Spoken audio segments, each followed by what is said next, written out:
ሰላምና ጤና በያላችሁበት ይድረሳችሁ። ውድና የተከበራችሁ ቤተሰቦቻችን እንደምን አላችሁልን? ከሁለተኛው የዩቲዩብ ቻናላችን አዲስ ስፖርት ልዩ የተለያዩ የዝውውር ጉዳዮችን የምናካፍልበትን የዛሬ ፕሮግራማችንን ወደ እናንተ ልናደርስ እነሆ ዛሬም በድጋሚ ተገናኘን። ስለምታደምጡን፣ ስለምትከታተሉን፣ ቆይታችሁን ከኛ ጋርም ስለምታደርጉ እጅጉን ከልብ አድርገን ነው የምናመሰግነው። በዛሬ ፕሮግራማችን የተለያዩ የዝውውር ጉዳዮችን የተለያዩ ስፖርታዊ መረጃዎችን ወደ እናንተ እያደረስን ቆይታን እናደርጋለን። ሀሳብና አስተያየት ካላችሁ ኮሜንት ቦክስ ላይ ልታጋሩን ትችላላችሁ። ቪዲዮአችንን ላይክ፣ ቻናላችንን ሰብስክራይብ እያደረጋችሁ ቆይታችሁን ከኛ ጋር አድርጉ። ከመሸጋገሪያ በኋላ በድጋሚ ተመልሰን ስንመጣ የተለያዩ ርዕሰ ጉዳዮችን የተለያዩ የዝውውር ጉዳዮችን ወደ እናንተ እያደረስን ቆይታን እናደርጋለን። ፉአድ ባህሩ ፕሮግራሙን እመራለሁ። በዛሬው ፕሮግራማችን ማንቸስተር ዩናይትድ፣ አርሰናል፣ ቼልሲ፣ ሊቨርፑል፣ ማንቸስተር ሲቲ፣ ባርሰሎና፣ ሪያል ማድሪድን ጨምሮ ሌሎችም የአውሮፓ ታላላቅ ክለቦችን የተመለከቱ እጅግ በርከት ያሉ ስፖርታዊ ጉዳዮችን እያነሳን ነው ቆይታን የምናደርገው። ሀሳብና አስተያየቶቻችሁን አጋሩን። ከመሸጋገሪያ በኋላ በድጋሚ ተመልሰን የምንገናኝ ይሆናል።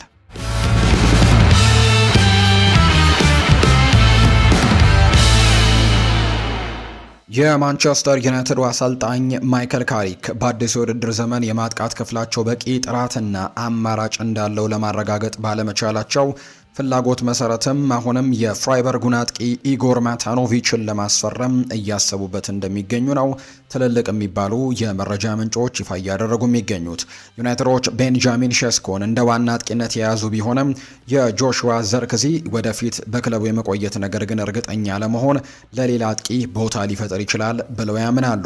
ዩቬንቱሶች የሆላንዳዊውን አጥቂ ዝውውር እየተከታተሉ የሚገኙ ሲሆን እሱ ወደ ሴሪኤው የሚመለስ ከሆነ ዩናይትድ ሁሉንም ኃላፊነቶች በቤንጃሚን ሼስኮ ላይ ብቻ ከመጣል ይልቅ እውነተኛ ውድድርን መስጠት የሚችል ተጫዋችም ማስፈረም ይፈልጋሉ። ማታኖቪች በጀርመን ድንቅ የውድድር ዘመንን ካሳለፈ በኋላ አሁን እንደ አንድ አጓጊ አማራጭ ሆኖ እየታየ ነው የሚገኘው።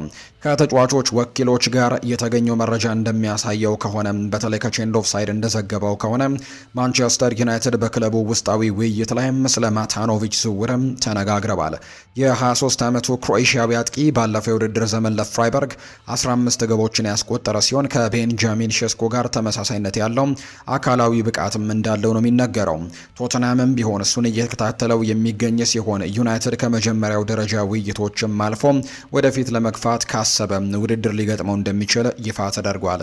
የማታኖቪች ስም መነሳት ከጆሹዋ ዝርክዚ ሁኔታ ጋር በእጅጉ የተያያዘ ነው።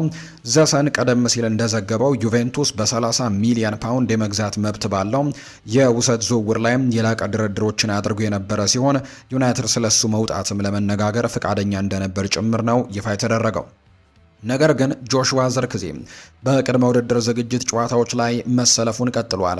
ዩናይትድ ከሊድስ ዩናይትድ ጋር 1-1 በተለያየበት የወዳጅነት ጨዋታ ላይም ጎል ማስቆጠሩ አሁንም በአሰልጣኝ ማይከል ካሪክ አስተዋጽኦ ማበርከት እንደሚችል እያሳየው ነው የሚገኘው። ማታኖቪች ሳቢ ኢላማ ቢሆንም ዩናይትድ ግን መቻኮል አያስፈልገውም። ቤንጃሚን ሼስኮና ጆሹዋ ዘርክዚ በክለቡ እያሉ ሌላ ወጣት አጥቂን ለማስፈረም ግልጽ የሆነ ድክመትም ሳይፈታ አላስፈላጊ ውድድር ሊፈጠር ይችላል ተብሎ ነው የሚታሰበው። ነገር ግን ዩቬንቱስ ዘርክዚን ዝውውር የሚያጠናቀቅ ከሆነ ሁኔታውን ሙሉ በሙሉ ሊቀየር እንደሚችል ይነገራል። ሜትር ከ93 ቁመቱ ማታኖቪች ለካሪክም ሌላ ጠንካራ የማጥቃት ማዕከልም የሚሆን ቢሆንም እሱ ግን በቀላሉ የረጅም ኳሶችን ታርጌት ማን ብቻ ግን አይደለም። በጀርመን ያሳየው እንቅስቃሴና የግብ ማስቆጠር ብቃቱም ከፍተኛ የማደግ አቅም እንዳለው የሚያሳይ ነው። የቶትናም ፍላጎትም ጫና ሊፈጥር ቢችልም ዩናይትድ ግን ተፎካካሪ ክለብም ራሱን የጊዜ ሰሌዳ እንዲወስንበት መፍቀድ የለበትም። በጣም ብልህነት ያለው አካሄድም ግልጽ ነው። የጆሹዋ ዘርክዚ የወደፊት እጣ ፈንታ እስኪወሰን ድረስ ውይይቱ ክፍት አድርጎ ማቆየት ነው። እሱም እንግዲህ የሚለቅ ከሆነ ማታኖቪች የነጻ ቋሚ አስተላለፍ ቦታ ላይ ሳያይ በቤንጃሚን ሼስኮ ላይ ፉክክሮችን መፍጠር የሚችል ምክንያታዊ ተተኪም ይሆናል ተብሎ ነው የሚጠበቀው።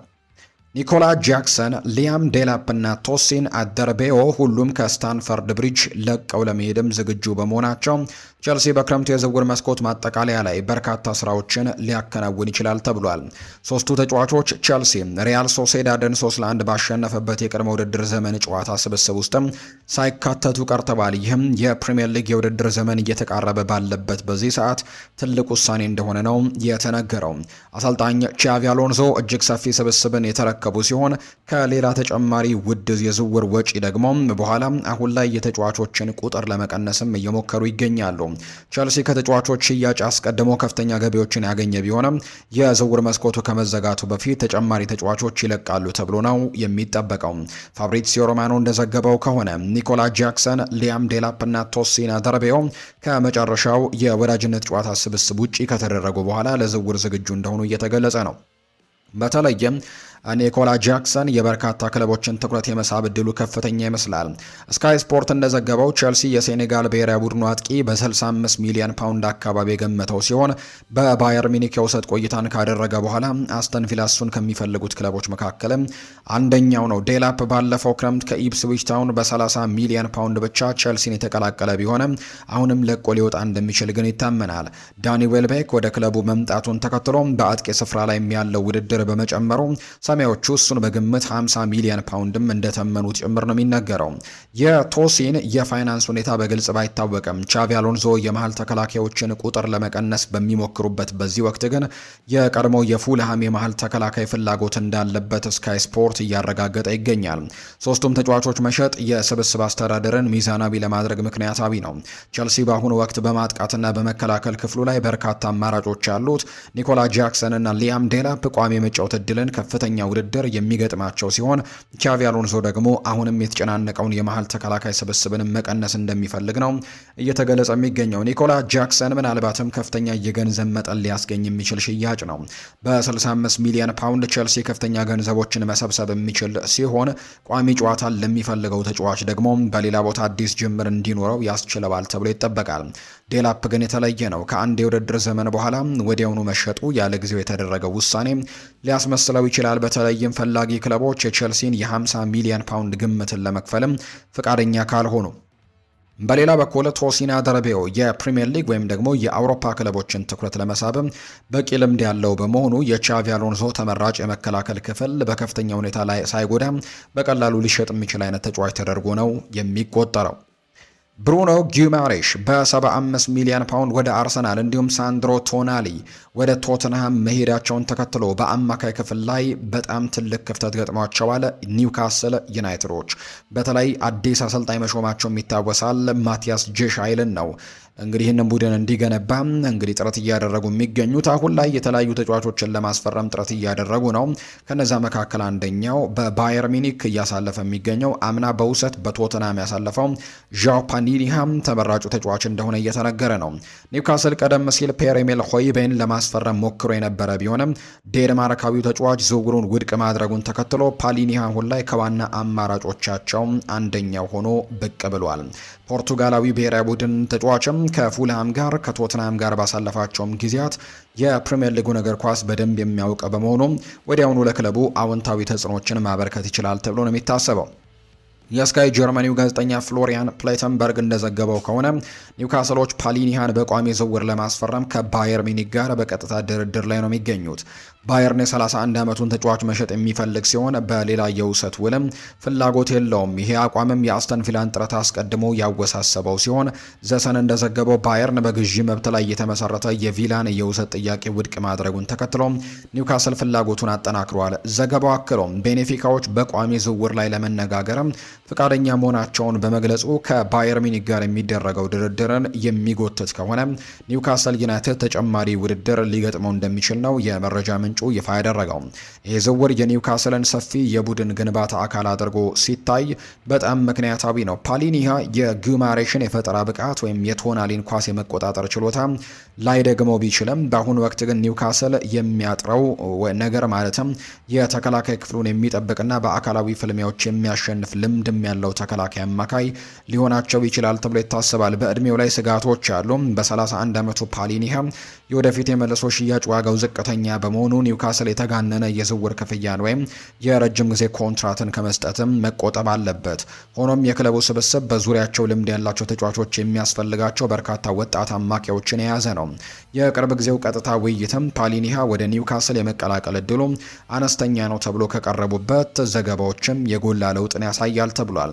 ይህ እንቅስቃሴ ትልቅ ዋጋ አለው። ባየር ሚኒክ የጠየቀውን የዝውውር ዋጋ ተመጣጣኝ ከሆነ ኒውካስል ዩናይትድ ዝውውሩን ለማጠናቀቅም ገፋፍቶ መስራት እንዳለበት ጭምር ነው ይፋ የተደረገው። የፔድሮ ኔቶ የቼልሲ የወደፊት እጣ ፈንታ የዝውውር መስኮት የመጨረሻ ሳምንት ዋና ዋና ታሪኮችም አንደኛው ሊሆን እንደሚችል እየተነገረ ነው። አልሂላል ለፖርቱጋላዊው ብሔራዊ ቡድን ተጫዋችም ሊደረግ የሚችልን ዝውውር በተመለከተ አዲስ ውይይት ለማድረግም እየተዘጋጀ ነው። የሳዑዲ ፕሮ ሊግ ግዙፍ ክለብ ፔድሮ ኔቶን ከዋና የማጥቃት ኢላማዎቹ አንዱ ያደረገው ሲሆን ለተጫዋቹ ወኪሎችም የፋይናንስ ጥያቄዎችን አቅርበዋል። ቸልሲዎች የ26 ዓመቱን ተጫዋች በግድ ለመሸጥ እንቅስቃሴዎችን ባያደርጉም በቻቪ አሎንዞ ስር ያለው የማጥቃት ክፍል አማራጭን መጨመር ግን ከፍተኛ የዝውውር ጥያቄን ከቀረበላቸው በንግዱ ለመሳተፍም እንዲፈተኑ ሊያደርጋቸው ይችላል ተብሎ ነው የሚታሰበው።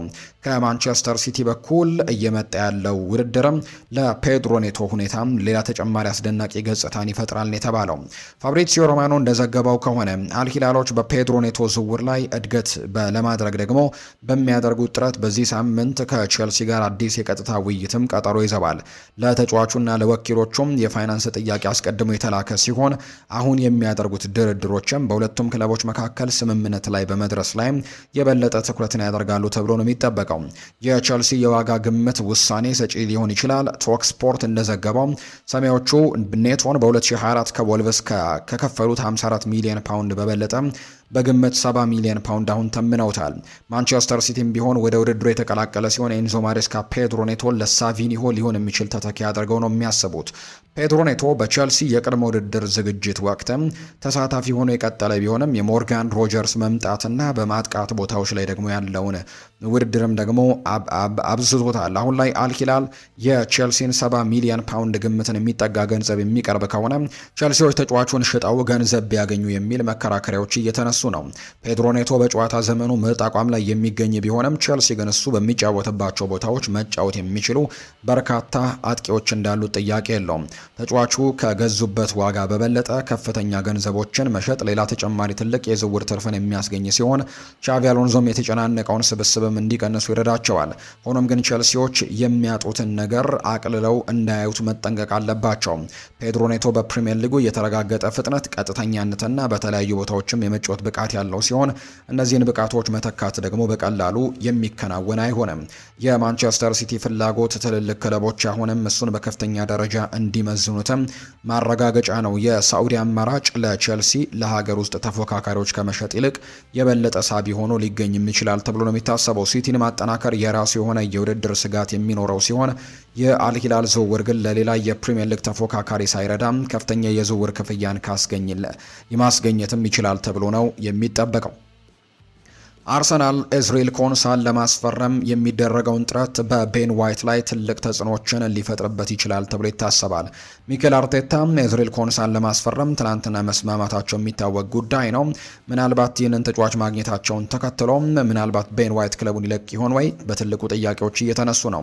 ኤዝሪል ኮንሳ በዊሊያም ሳሊባ የጀርባ ጉዳት ምክንያትም ለአርሰናል ቅድሚያ ኢላማ የሆነ ሲሆን ከዛ ውጪ ይህም በዋነኝነት የአስተን ቪላን የተከላካይ በመሃል ተከላካይነትም በቀይ መስመር ተከላካይነትም መጫወት መቻሉ ለአርሰናል በጣም ጥሩ አማራጭ ያደርገዋል። ይህ ተለዋዋጭነት በቤን ዋይት ላይ ቀጥተኛ ተጽዕኖችን ሊፈጥር ይችላል። ምክንያቱም የእሱ የመሰለፍ ዕድል በጉዳትና በሚደረገው ከፍተኛ ውድድር ምክንያት አስቀድሞ እየተስተጓጎለ ነው። አርሰናል ለኤዝሬል ኮንሳ ያቀረበው ጥያቄ ሙሉ ለሙሉ ተቀባይነት አግኝቶ በመጨረሻም ተጫዋቹን የግሉ ማድረጉ የሚታወቅ ጉዳይ ነው። የዝውውር መስኮቱ እንግዲህ ከመዘጋቱ በፊት ወደ ሌሎች ኢላማዎችም ፊታቸውን ያዞራሉ ተብሎ ይታሰባል። አርሰናሎች ቤን ዋይት ከክለቡ እንዲወጣ ሊፈቅዱ ይችላሉ ብሏል ፉትቦል ኢንሳይደር እንደዘገበው።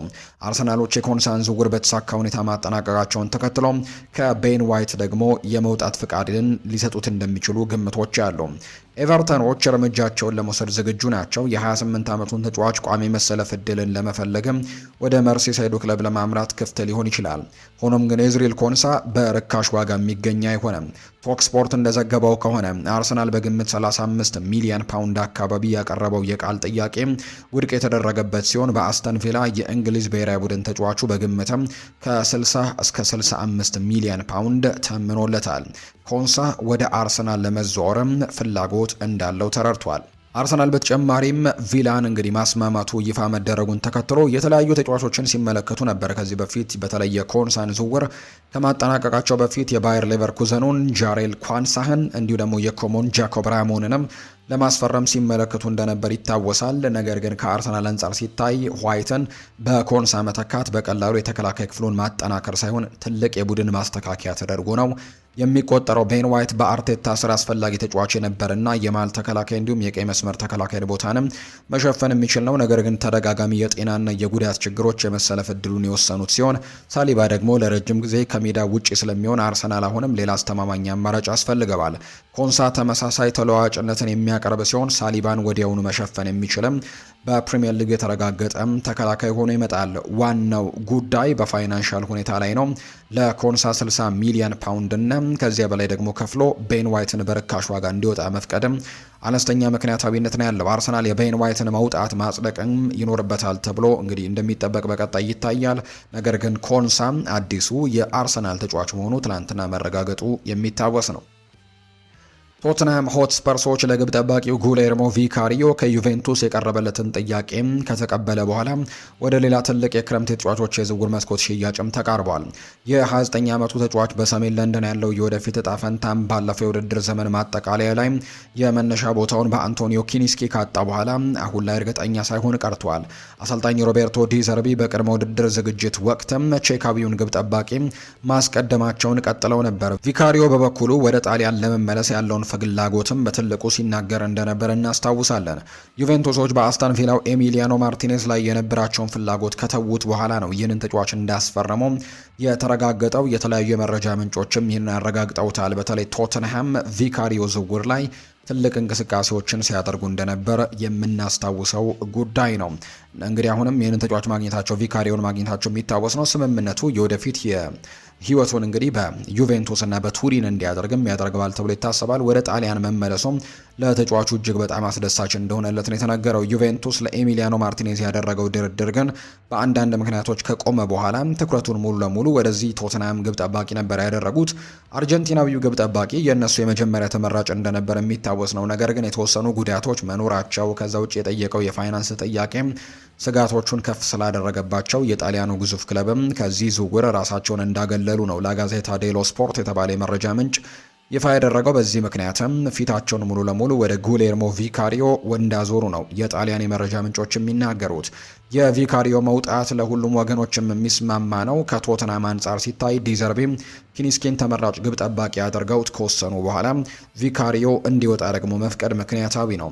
ልምድ ያለው የጣሊያን ብሔራዊ ቡድን ግብ ጠባቂ በተጠባባቂነት ይዞ ማቆየትም ምንም የሚጠቅም አይሆንም። እንደውም ፉክክሮች እንግዲህ ከማድረግ ይልቅ እልሆችም የሚገባበት እድል ሊኖር እንደሚችል ነው የሚገመተው። በዚህ ምክንያትም ኪኒስኪን ቋሚ አድርገው ቪካሪዮን መሸጣቸው ተገቢ እንደሆነ እየተነገረ ነው። ከዛ ውጭ ግን ኪኒስኪን ምናልባት ለመተካት የሚፈልጉ ከሆነ ማርቲን ዱብራፍካንም በዚህ ክረምት ማስፈረማቸውን የምናስታውሰው ጉዳይ ነው።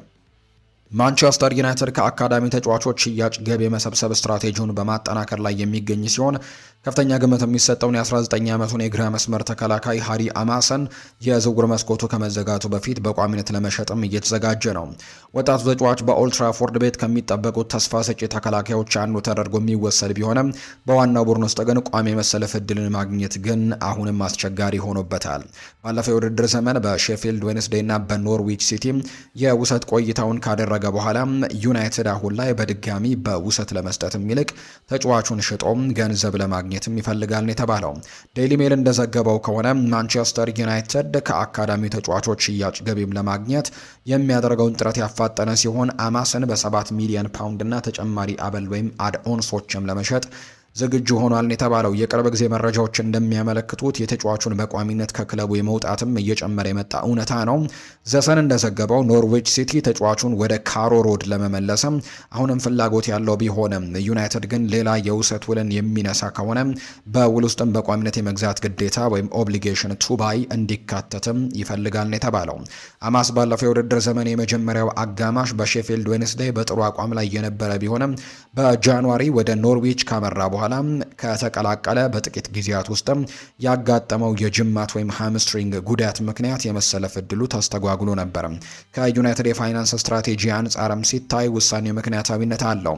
የአካዳሚ ተጫዋች ሽያጭም ከክለቡ ከፍተኛ የዝውውር ገቢ የሚያስገኝለት ሲሆን አማስም ቢሆን ልምድ ያላቸው ተጫዋቾችን ከኋላ ሆኖ ከመቀመጥ ይልቅም ቋሚ ጨዋታ እድል ያስፈልገዋል የተባለው። ነገር ግን በፕሪሚየር ሊግ የመጫወት ልምድ ላለው የ19 ዓመት የግራ መስመር ተከላካይ 7 ሚሊዮን ፓውንድ አነስተኛ ክፍያ ነው።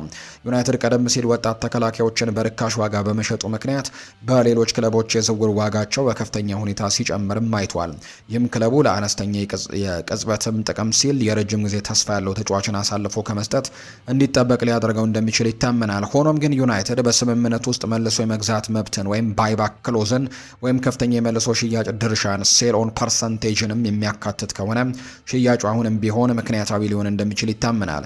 ይህም ሃሪ አማስ በሌላ ቦታ እንዲያድግ እድል የሚሰጠው ሲሆን ወደፊት የፕሪሚየር ሊጉ ከፍተኛ ተከላካይ የሚሆን ከሆነ የዩናይትድ ጥቅም ያስጠብቃል። የኖርዊች ፍላጎት እውነተኛ የመውጫ መንገድን የሚያቀርብ ቢሆንም ዩናይትድ ግን ገንዘብ ለማሰባሰብ ብቻ በማሰብ በችኮላ ውሳኔዎች መስጠት የለባቸውም ተብሎ እንደሚጠበቅ ነው የመረጃ ምንጩ ይፋ ያደረገው።